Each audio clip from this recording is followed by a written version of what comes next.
আমরা মুসলিমরা সকলেই জানি যে ইসলামে বাদ্যযন্ত্রের ব্যবহার করা টোটালি নিষিদ্ধ। এর সপক্ষে বিভিন্ন হাদিস রয়েছে, কিন্তু বাংলাদেশে হিজবুত তাওহীদ নামক একটি দল আছে। এই ভণ্ড দলটির একজন কর্মী নাম হচ্ছে আসাদ।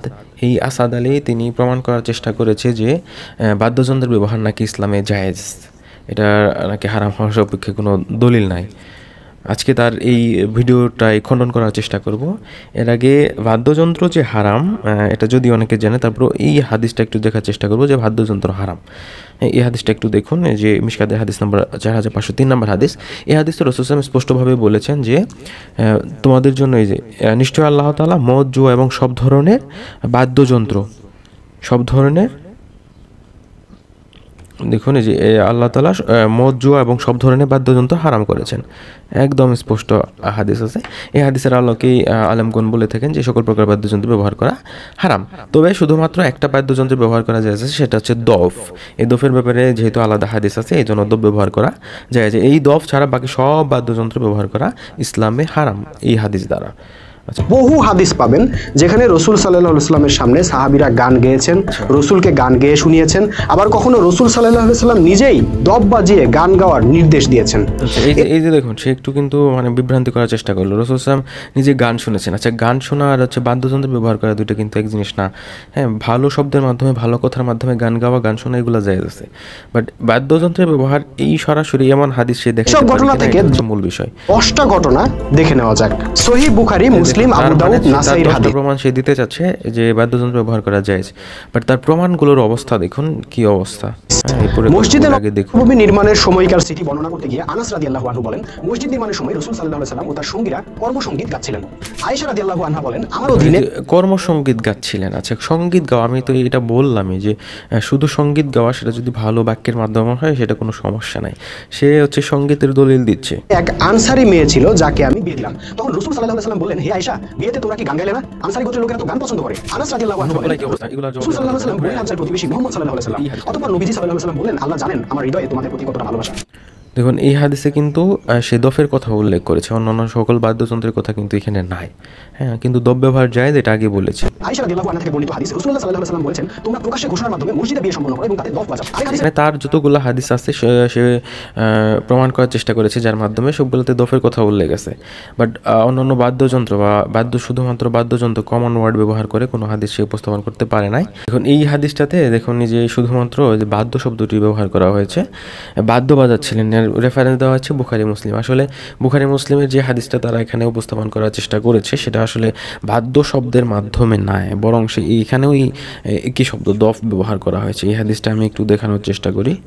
মানে তারা যে প্রতারণা করার চেষ্টা করে, এটা খুবই স্পষ্ট। কিন্তু তাদের যে বুখারী যে হাদিসটা, হ্যাঁ, সেটা এটা হচ্ছে এই হাদিসটা, এই যে সহিহ বুখারী হাদিস নাম্বার 987 নাম্বার হাদিস। এই হাদিসে দেখুন, এখানে কিন্তু দফ শব্দের কথাই উল্লেখ করা আছে। এই যে দেখুন, এই যে দফ বাজাচ্ছিলেন, অথচ সে তার অনুবাদে, বাংলা অনুবাদে সে কি উল্লেখ করেছে? বাদ্যযন্ত্রের কথা। এটা কিন্তু একটা প্রতারণা হয়ে গেল। মানে দফের পরিবর্তে বাদ্যযন্ত্র, একটা কমন নাউন ব্যবহার করাটা, দফটা হচ্ছে একটা প্রপার নাউন, হ্যাঁ, স্পেসিফিক।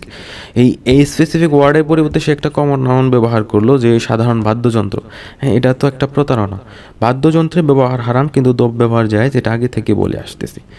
শুধুমাত্র দফের হাদিসের মাধ্যমে সকল বাদ্যযন্ত্রকে জায়েজ প্রমাণ করা সম্ভব না, এবং এটা যদি কেউ চেষ্টা করে সে হচ্ছে একটা অজ্ঞ ব্যক্তি। দফ যদি হালাল হয় তাহলে অন্যান্য বাদ্যযন্ত্র কি দোষ করলো একটু বলেন তো। মানে তার যুক্তিটা হচ্ছে যে হাদিসে দফ ব্যবহার করার কথা জায়েজ বলা হয়েছে, বাট অন্য বাদ্যযন্ত্রের কথা ওভাবে বলা হয় না জায়েজ হিসেবে। তার যুক্তি এটাই যে দফ যদি জায়েজ হয়, তবে অন্য বাদ্যযন্ত্র কি দোষ করলো, সেগুলো কেন জায়েজ না? এর উত্তর তার প্রশ্নের মধ্যেই আছে। আমার তার প্রতি আমার পাল্টা প্রশ্ন হচ্ছে যে দফ ব্যবহার করা যেহেতু ইসলামে জায়েজ করা হয়েছে, যে শুধুমাত্র দফ নিয়ে সন্তুষ্ট না থেকে আপনি কেন অন্য বাদ্যযন্ত্র ব্যবহারের প্রতি উদ্বুদ্ধ হচ্ছেন এবং অন্য বাদ্যযন্ত্রকে জায়েজ প্রমাণ করার জন্য উঠে পড়ে লেগেছেন? এর উত্তর হচ্ছে যে শুধুমাত্র দফের সাউন্ডটা খুব একটা ভালো লাগে না, বরং অন্য বাদ্যযন্ত্র যেগুলা বর্তমানে প্রচলিত আছে ব্যবহার করা, এগুলা যদি বাজানো হয় তাহলে গানটি আরও অধিকতর ভালো লাগে, অ্যাট্রাকটিভ মনে হয়, ভালো লাগে। এই জন্যই মূলত ইসলামে এটা হারাম করা হয়েছে। যে জিনিসগুলো অতিরিক্ত ভালো লাগে, যেগুলোর দিকে মানুষ একদম এডিক্টেড হয়ে যায়, এই জিনিসগুলোকে ইসলাম হারাম করেছে। কারণ হচ্ছে এর ফলে মানুষ ইসলাম থেকে, আল্লাহর স্মরণ থেকে, আল্লাহর ইবাদত থেকে গাফিল হয়ে পুরোপুরি ভোগ বিলাসে মেতে উঠবে, পুরোপুরি দুনিয়ার দিকে ঝুঁকে পড়বে। তাদের হৃদয়ের মধ্যে আখিরাতের জন্য যে একটা স্থান ছিল সেটা আস্তে আস্তে কমে যাবে, সংকুচিত হয়ে যাবে। তাদের হৃদয়ের মধ্যে দুনিয়ার ভোগ বিলাসিতা এগুলো ঢুকে পড়বে। এই জন্য মূলত ইসলামে অতি অ্যাট্রাকটিভ যে বিষয়গুলো আছে এগুলোকে নিষিদ্ধ করা হয়েছে, হারাম করা হয়েছে। আর যেহেতু গান বাজনার বাদ্যযন্ত্রের যে অতিরিক্ত ব্যবহার, এর কারণে গানগুলো আরও অতিরিক্ত পরিমাণে ভালো লাগে, হ্যাঁ, যার কারণেই মূলত ইসলাম এগুলাকে হারাম করা হয়েছে। শুধুমাত্র একটা বাদ্যযন্ত্রের একটা উপাদান, শুধুমাত্র দফকেই ইসলাম অ্যালাউ করেছে, জায়েজ করেছে। এছাড়া গান হারামের দলিল হিসেবে জাল হাদিসও তুলে ধরা হয়। যেমন এক হাদিসে পাওয়া যায় রাসূল সাল্লাল্লাহু আলাইহি ওয়াসাল্লাম বাঁশির আওয়াজ শুনে কানে আঙ্গুল দিয়েছিলেন। বাঁশির আওয়াজ, দেখুন, বাঁশির আওয়াজ শুনে কানে আঙ্গুল দিয়েছেন, এই কথাটাও আসলে ওইভাবে সত্য না। এটা হচ্ছে বাদ্যযন্ত্রের ব্যবহার। যদিও বাঁশিও হারাম, বাঁশির সুরও হারাম। যাই হোক, এটা নিয়ে খুব একটা আপত্তি করছি না। আচ্ছা, আগে এই হাদিসটা একটু দেখানোর চেষ্টা করি। সে যে হাদিসের কথাটা বলতে চাচ্ছে সেই হাদিসটা আমি একটু দেখানোর চেষ্টা করি। এই হাদিসটা হচ্ছে এই হাদিসটা, এই যে দেখুন, এটা হচ্ছে আবু দাউদের হাদিস নাম্বার হচ্ছে 4924 নম্বর হাদিস। অতঃপর তিনি কান থেকে হাত তুলে বললেন, আমি রাসূলুল্লাহ সাল্লাল্লাহু আলাইহি ওয়াসাল্লামকে এর সঙ্গে ছিলাম, তখন তিনি এই ধরনের শব্দ শুনে রিপ করেছিলেন। মানে রাসূলুল্লাহ সাল্লাল্লাহু আলাইহি ওয়াসাল্লাম বাদ্যযন্ত্রের সাউন্ড শুনে কানে আঙ্গুল ঢুকিয়ে গিয়েছেন। এরপরে যখন সাউন্ড আর পাওয়া যাচ্ছিল না, তার সঙ্গীর কাছ থেকে এটা শিওর হয়েছেন। এরপরে তিনি তার যে আঙ্গুল কান থেকে সরিয়ে ফেলেছেন। আচ্ছা, এখন এই হাদিসটার উপস্থাপন করে সে যুক্তি দেওয়ার চেষ্টা করতেছে যে হাদিসটা নাকি সত্য না, এটা একটা ভুল হাদিস। এর কারণ কি? এর কারণ হচ্ছে তার মুখ থেকে জাল হাদিস। কারণ রাসূল সাল্লাল্লাহু আলাইহি ওয়াসাল্লাম ছিলেন রাষ্ট্রীয় কর্তৃপক্ষ। কোনো ব্যক্তি প্রকাশ্যে হারাম কাজ চালিয়ে যাচ্ছেন আর রাসূল সাল্লাল্লাহু আলাইহি ওয়াসাল্লাম তাকে না থামিয়ে, তার শাস্তি বিধান না করে উল্টো নিজেই কানে আঙ্গুল দিয়ে দাঁড়িয়ে থাকছেন, এটা রাসূলুল্লাহর শানের সঙ্গে, চরিত্রের সঙ্গে ও দায়িত্বের সঙ্গে যায় না। যিনি শিরক কুফরের বিরুদ্ধে জীবন বাজি রেখে, তার যুক্তিটা হচ্ছে যে রাসূল সাল্লাল্লাহু যেহেতু রাষ্ট্রনায়ক ছিলেন, তিনি তো চাইলে এটি বন্ধ করতে পারতেন, তাহলে তিনি কেন করলেন না? যেহেতু করেন নাই, তার মানে বোঝা যাচ্ছে এটা একটা জাল হাদিস, এটা অযৌক্তিক। রাসূল সাল্লাল্লাহু বন্ধ করার বাদ দিয়ে কেন নিজের কানে আঙ্গুল ঢোকাবেন? হ্যাঁ, তার এই যুক্তিটা হচ্ছে ভুল যুক্তি। কারণ এই ঘটনাটা যখন ঘটে তখন রাসূল সাল্লাল্লাহু রাষ্ট্রনায়ক ছিলেন না। রাসূল সাল্লাল্লাহু তখন ইসলামের প্রাথমিক যুগ চলতেছিল, তখন ইসলাম এতটা শক্তিশালী হয় না, যার ফলে রাসূল সাল্লাল্লাহু এই যে ঘটনার প্রেক্ষিতে তিনি কানে আঙ্গুল ঢুকিয়েছিলেন যাতে সাউন্ডটা না শোনা যায়। ইসলাম যদি শক্তিশালী থাকতো সেই সময়, অর্থাৎ ইসলামে মদিনার রাষ্ট্র বা মক্কার যে মুসলিমদের মক্কা বিজয়ের পরের যে অবস্থা, যদি সেই অবস্থায় যদি বাদ্যযন্ত্র বাজানো হতো, অবশ্যই রাসূল সাল্লাল্লাহু সেটাকে প্রতিহত করে বন্ধ করে দিতেন। কিন্তু এই ঘটনাটা সেই সময় ঘটেনি, বরং এই ঘটনা ঘটেছিল ইসলামের প্রাথমিক অবস্থায়, যার কারণে রাসূল সাল্লাল্লাহু এটা বন্ধ করেননি, বন্ধ করার সামর্থ্য ছিল না, এই জন্য তিনি মূলত কানে আঙ্গুল ঢুকিয়েছিলেন। এটা হচ্ছে কারণ। আর সে প্রথমে আর একটা কথা বলল, যে সে কথাটা একটু শুনি। প্রচন্ড শব্দ দূষণ হচ্ছিল বিধায় রাসূল সাল্লাল্লাহু আলাইহি ওয়াসাল্লাম স্বাস্থ্যগত কারণে কানে আঙ্গুল দিয়ে। আরেকটা কথা কি বললো, যে প্রচণ্ড শব্দ দূষণ। আচ্ছা, এই কথাটাও হাদিস থেকে আমরা যে শব্দ বাক্যগুলো পাই তা থেকে প্রমাণ হয় না। শব্দ দূষণের জন্য রাসূল সাল্লাল্লাহু কানে আঙ্গুল দেননি, বরং তিনি বাদ্যযন্ত্র হারাম এই জন্য দিয়েছিলেন। কারণ হাদিসটা দিকে একটু খেয়াল করলে বুঝতে পারবেন। দেখুন, এই যে তিনি যে উভয় কানে আঙ্গুল ঢুকিয়েছিলেন, ঢুকার পরে তার সঙ্গীকে কিন্তু তিনি ঠিকই বলেছেন যে তুমি এখনও শুনতে পাচ্ছ কি না, তার মানে মিনিমাম যে সাউন্ড আছে সেটা এখনও শোনা যাচ্ছে কি না। যদি শোনা যায় তাহলে তিনি তার কান থেকে আঙ্গুল সরাবেন না, আর যদি শোনা না যায় তাহলে সেক্ষেত্রে তিনি আঙ্গুলটা সরিয়ে নেবেন। এই হাদিসটা কিন্তু এমনটাই আমরা ধারণা করতে পারি। সাউন্ড দূষণ মানে সাউন্ড পলিউশনের কোনো ব্যাপারই হাদিসে লক্ষ্য করা যায় না। যদি সাউন্ড পলিউশনটা হতো, অবশ্যই তাহলে রাসূল সাল্লাল্লাহু সাথে বা এই যে ইবনে ওমর রাদিয়াল্লাহু তার সাথে যে ব্যক্তিটা ছিল সেও কিন্তু কানের মধ্যে আঙ্গুল ঢুকে দেয়, কিন্তু ঘটনা কিন্তু তা ঘটেনি। তার মানে কি, এখানে আসলে এরকম উচ্চ শব্দ হয় নাই। হ্যাঁ, এখানে সাউন্ডটা কমেছিল, কিন্তু তারপরেও কেন কানে আঙ্গুল ঢুকিয়েছিলেন? কারণ এই যে এটা একটাই যে বাদ্যযন্ত্র ইসলামে হারাম, এই জন্য। আচ্ছা, এরপরে তার আরো একটি যুক্তি খণ্ডন করবো। দেখুন, এই যে তখন সহজলভ্য বাদ্যযন্ত্র বলতেই ছিল দফ, কাজে সাহাবীরা সেটাই ব্যবহার করেছেন। এই যুগে আপনি এই যুগের বাদ্যযন্ত্র ব্যবহার করবেন, অসুবিধা কি? সাহাবীরা এর পিঠে চলাফেরা করতেন বিধায় কি আপনি বলবেন কেবল উটের পিঠে চড়া হালাল আর বাস ট্রেনে চলাচল করা হারাম?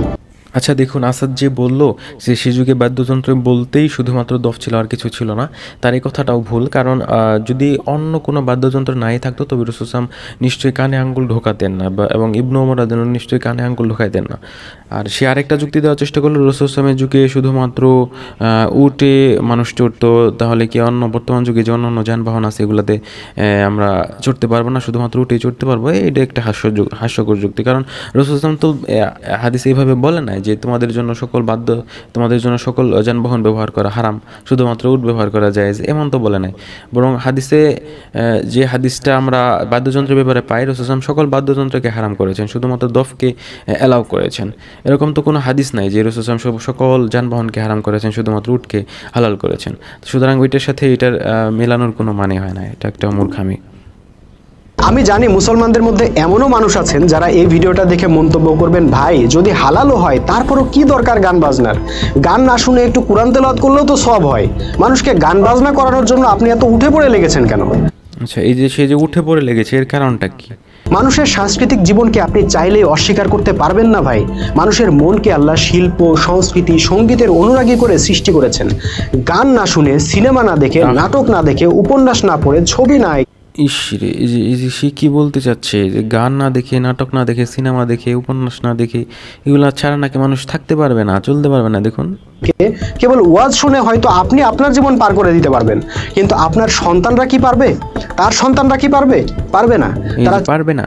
মানে সে পরোক্ষভাবে কি শুধু গান বাজনা বাদ্যযন্ত্রকেই শুধুমাত্র হালাল প্রমাণ করার চেষ্টা করতেছে না, বরং সে এই যে অশ্লীল যে নাটক সিনেমাগুলো বর্তমানে চলতেছে এগুলাকেও সে পরোক্ষভাবে হালাল করার চেষ্টা করতেছে। দেখুন, মানে তা আপনার সন্তানরা যে পারবে না তার মানে কি এগুলা অ্যালাউ, এগুলা এখন করা যাবে? আশ্চর্য যুক্তি রে ভাই। আপনারা ইসলামী মাইন্ডের লোকজন কালচারাল অঙ্গনকে ত্যাগ করেছেন, কালচারাল অঙ্গনকে তুলে দিয়েছেন ধর্মহীনদের হাতে। এখন তারা বিনোদনের নামে অশ্লীলতার প্রসার ঘটাচ্ছে। আর কালচারাল অঙ্গনকে ত্যাগ করেছে পুরোপুরি এই কথা বলাটাও ভুল। কারণ হচ্ছে ইসলামিক অনেক গান এখন ইউটিউবে, ফেসবুকে পাওয়া যায় যেগুলা বাদ্যযন্ত্রে ব্যবহার করা হয় না এবং খুব চমৎকার কণ্ঠে গাওয়া হয়েছে, এগুলা শুনলে নিশ্চয়ই অনেকেরই ভালো লাগে। সুতরাং এই কথা বলাটা ভুল যে ইসলামিক গান গাইলে সেখানে বাদ্যযন্ত্রে ব্যবহার করতে হবে, হ্যাঁ, এটার কোনো দরকার নাই রে ভাই। বরং বাদ্যযন্ত্রের ছাড়া যে গানগুলা ইউটিউবে, ফেসবুকে বিভিন্ন জায়গায় পাওয়া যায় ইসলামিক গানগুলো, এগুলো এমনিতেই খুব সুন্দর এবং এমনিতেই খুব ভালো লাগে। এগুলো বাদ্যযন্ত্র ব্যবহার করা হারাম করার কোনো দরকার নাই রে ভাই। গান হারামের ফতোয়া তো হাজার বছর ধরেই আমাদের আলেমরা দিয়ে আসছেন, তাতে আমাদের মুসলিম সমাজে একদিনের জন্য কি গান বাদ্য বন্ধ থেকেছে? আরে ভাই, গান বাদ্য বন্ধ থাকবে কেন? কোনো কিছু হারাম হইলে সেটি, ইসলামে তো সুদও হারাম, তাহলে এখন কি সুদ কি বন্ধ আছে নাকি? কোনো কিছু বন্ধ না হইলে কি সেটা হালাল হয়ে যায় নাকি? আশ্চর্য যুক্তি রে ভাই, কি অবস্থা। ওয়াজের বক্তারাই হিন্দি গানের সুর নকল করে প্যারোডি গেয়ে শোনাচ্ছেন। মাদ্রাসার ছাত্রদের মোবাইল ফোনেই অশ্লীল ভিডিও পাওয়া যাচ্ছে। আচ্ছা, মাদ্রাসার ছাত্রদের মোবাইলে অশ্লীল ভিডিও পাওয়া গেলেই কি সেটা জায়েজ হয়ে গেল?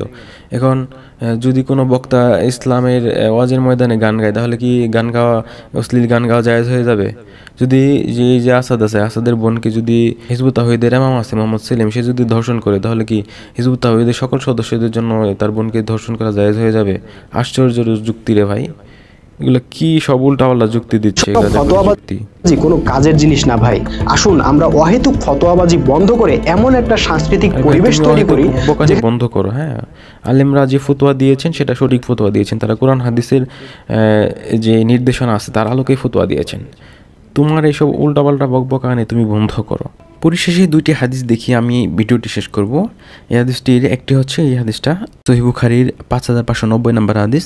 এই হাদিসে রাসূল সাল্লাল্লাহু বলেছেন যে আমার উম্মতের মধ্যে অবশ্যই এমন কতকগুলো দলের সৃষ্টি হবে যারা ব্যভিচার, রেশমি কাপড়, মদ এবং বাদ্যযন্ত্রকে হালাল জ্ঞান করবে। দেখুন, এই যে রাসূল সাল্লাল্লাহু ভবিষ্যৎবাণী, এটা এখন আমরা দেখতেছি প্রতিফলিত হচ্ছে। এই যে বাংলাদেশের হিজবুত তাওহীদ, এরা অলরেডি বাদ্যযন্ত্রকে হালাল জ্ঞান করা শুরু করে দিয়েছে। আর এছাড়া হয়তো আস্তে আস্তে তারা এই যে মদকেও হারাম, আস্তে আস্তে হালাল বলবে, এরপর রেশমি কাপড়, এরপর ব্যভিচারকে শেষ পর্যন্ত হালাল বলবে। হ্যাঁ, এই সকল দল হচ্ছে কিয়ামতের আলামত। এরা কিয়ামতের পূর্বে রাসূল সাল্লাল্লাহু বলেই দিয়েছেন যে এই সকল ভণ্ড দলরা সৃষ্টি হবে। এদের থেকে আপনারা সাবধান থাকবেন। এখন আরেকটা হাদিস দেখাই, যে হাদিসটা মূলত পরিণতি সম্পর্কে বলা হয়েছে।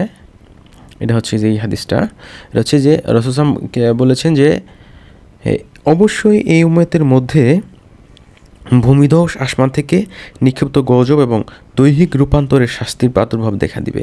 এবং এটার কারণ কি? কারণ হচ্ছে যে এসব ঘটনা তখনই ঘটবে যখন তারা মদ্যপান শুরু করবে, গায়িকা রাখবে এবং বাদ্যযন্ত্র বাজাবে। এই যে বাদ্যযন্ত্র বাজাবে, তাহলে এই যে বাদ্যযন্ত্রকে যারা হালাল জ্ঞান করার, আজকে হালাল করার চেষ্টা করতেছে, তাদের কারণেই কিন্তু এক সময় এই উম্মতের মাঝে আসমান থেকে আযাব আসবে, ভূমিধস হবে। সুতরাং এই সকল দল থেকে, সকল ভণ্ড দল থেকে নিজেরা সাবধান হবেন এবং অন্য মুসলিমদের ভাইদেরকে সাবধান করার চেষ্টা করবেন। ধন্যবাদ। আসসালামু আলাইকুম।